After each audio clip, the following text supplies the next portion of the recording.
Kemudian ketika kita membahas tentang geopolitik, yang tadi geopolitik secara umum, sekarang kita akan membahas tentang geopolitiknya Indonesia. Ketika kita membahas geopolitik Indonesia, kemudian kita menggunakan ketiga teori yang telah dikemukakan oleh tokoh-tokoh yang tadi sudah saya jelaskan, itu tidak sesuai dengan kondisi Indonesia, tidak sesuai dengan Undang-Undang Dasar Pancasila dan Undang-Undang Dasarnya Indonesia. Sehingga para pendiri bangsa Indonesia itu memiliki konsep geopolitik sendiri, di mana konsep geopolitik Indonesia atau geopolitiknya Indonesia itu disebut juga dengan wawasan Nusantara. Wawasan di sini wawas atau awas, kita melihat Nusantara, Nusa dan Antara, pulau-pulau yang ada di antara lautan. Lautan di sini berfungsi sebagai penghubung, bukan sebagai pemisah.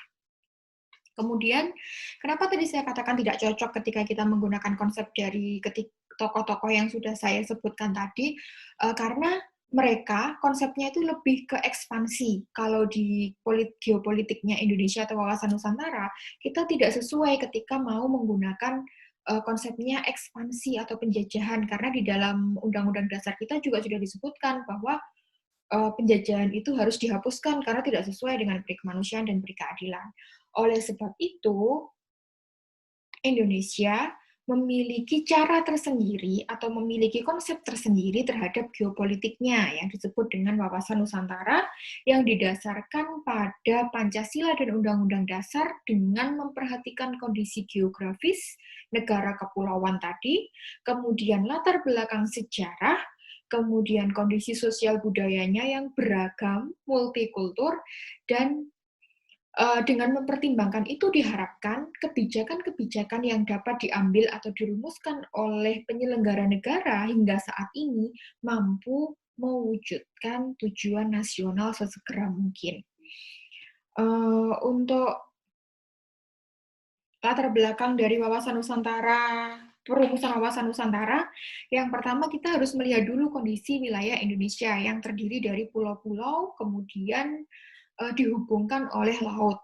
Kita harus merubah konsep pemikiran di sini kalau laut itu bukan sebagai pemisah, tapi laut sebagai penghubung antara satu pulau dengan pulau yang lainnya. Antara pulau dengan lautan atau perairan itu satu kesatuan, bukan sendiri-sendiri. Sehingga kebijakan-kebijakan negara seharusnya mampu merangkum bagaimana menyatukan antara pulau dengan perairan, wilayah kepulauan dengan wilayah perairan. Kemudian secara geografis kita juga berada di posisi silang antara Samudra Hindia dan Samudra Pasifik. Kemudian kita juga antara benua Asia dan juga benua Australia, kita memiliki banyak peluang di sini, baik di peluang sumber daya alam, kemudian peluang demografi atau kependudukan, kemudian peluang ekonomi. Tetapi kita juga memiliki ancaman. Kita tahu sendiri, kita memiliki ideologi Pancasila di mana negara-negara atau benua-benua yang ada di sekitar Indonesia itu ideologinya berbeda. Jadi bagaimana kita bisa memfilter pengaruh-pengaruh yang datang dari luar. Selanjutnya, yang ini untuk latar belakang sejarah teman-teman bisa mempelajari sendiri. Kondisi sosial budaya itu sudah jelas kita terdiri dari beragam suku, adat, istiadat, kemudian juga bahasa, tetapi bagaimana caranya kita bisa mewadahi dari beragam suku itu menjadi satu ciri khas, yaitu Indonesia atau Nusantara yang disatukan dengan Pancasila. Selanjutnya, ini yang paling utama, konsep pemikiran tentang wilayah Indonesia yang merupakan satu kesatuan antara perairan dengan lautan.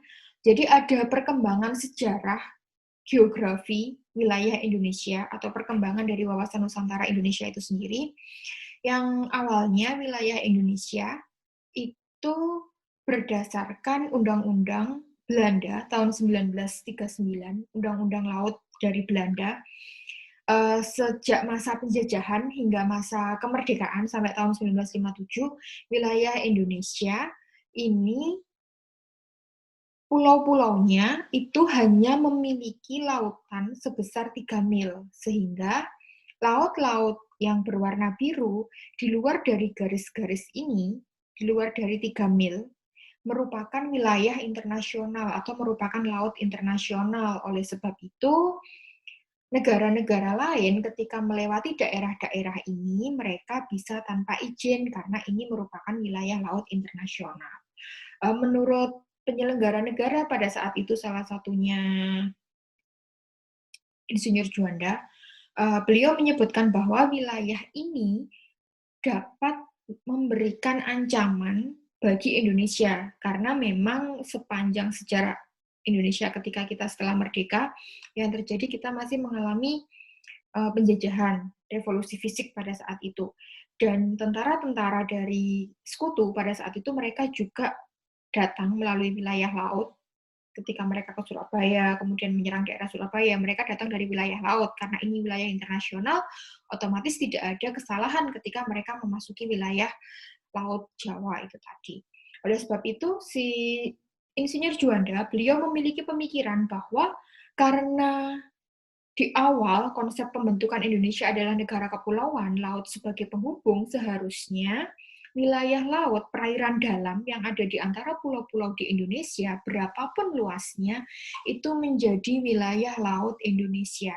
Jadi tanpa diukur seperti Laut Jawa, batas penghubung antara Jawa dengan Kalimantan, kemudian laut-laut juga yang ada di tengahnya, penghubung antara Kalimantan dengan Sulawesi, itu tidak ada batasan, otomatis menjadi wilayahnya Indonesia. Sehingga beliau membuat sebuah deklarasi Juanda di tanggal 13 Desember 1957 bahwa wilayah perairan dalam itu otomatis menjadi wilayah laut Indonesia. Kemudian karena kita adalah negara kepulauan di mana wilayah di negara kepulauan, penduduk di negara kepulauan itu pasti lebih banyak. Otomatis kita memerlukan sumber daya yang lebih luas, sehingga dibuat kesepakatan bahwa pulau-pulau terluar, seperti pulau-pulau kecil yang ada di samping dari pulau-pulau besar, itu memiliki wilayah laut 12 mil dari pulau terluar, di mana wilayah 12 mil ini kita bisa memanfaatkan untuk menggali sumber daya alam yang ada di sana. Kemudian kesepakatan ini dicoba untuk diajukan ke PBB karena negara kepulauan yang menjadi negara kepulauan itu tidak hanya Indonesia, Filipina juga merupakan negara kepulauan. Oleh sebab itu, Jepang juga negara kepulauan. Oleh sebab itu, kesepakatan ini dicoba untuk diajukan kepada PBB.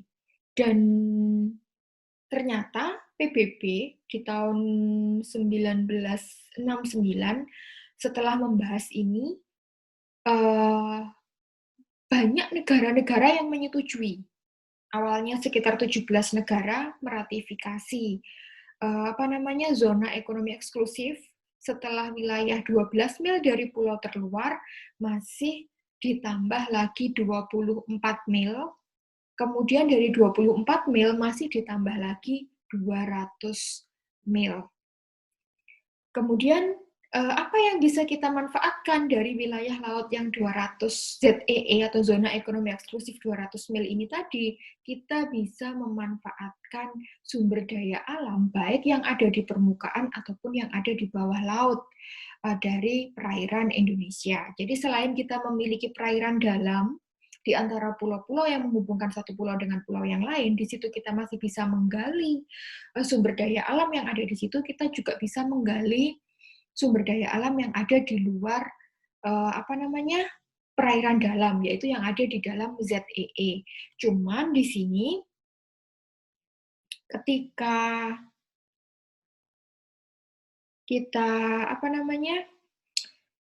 ada kapal-kapal asing yang masuk di wilayah ZEE, selama dia tidak mengambil sumber daya alam itu diperbolehkan.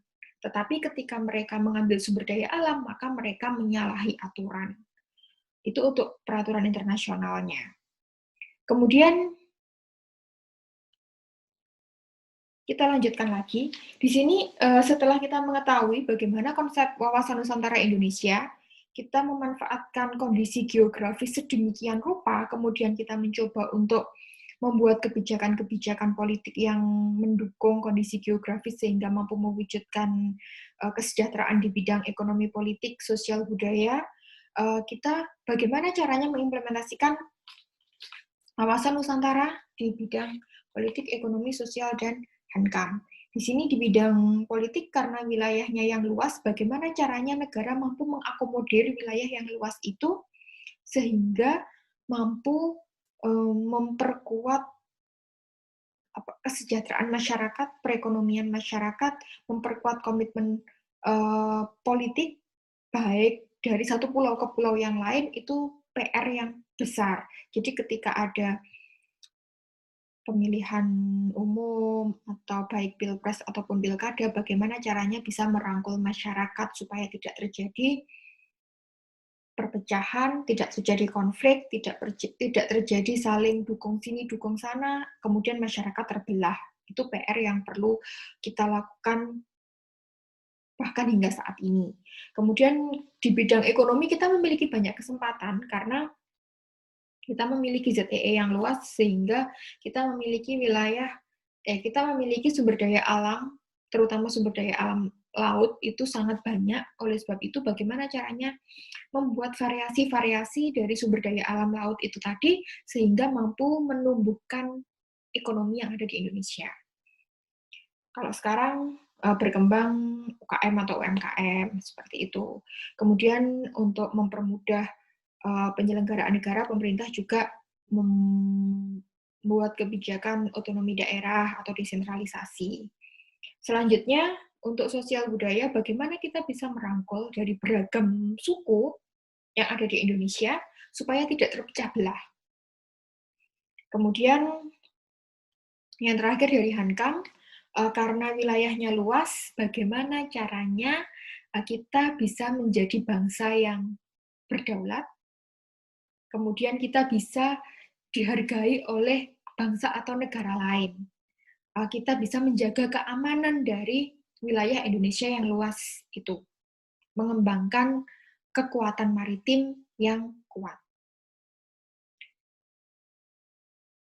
Untuk materi, saya rasa cukup terkait ini. Nanti bila ada pertanyaan dari teman-teman, bisa mengajukan pertanyaan di kolom komentar. Terima kasih.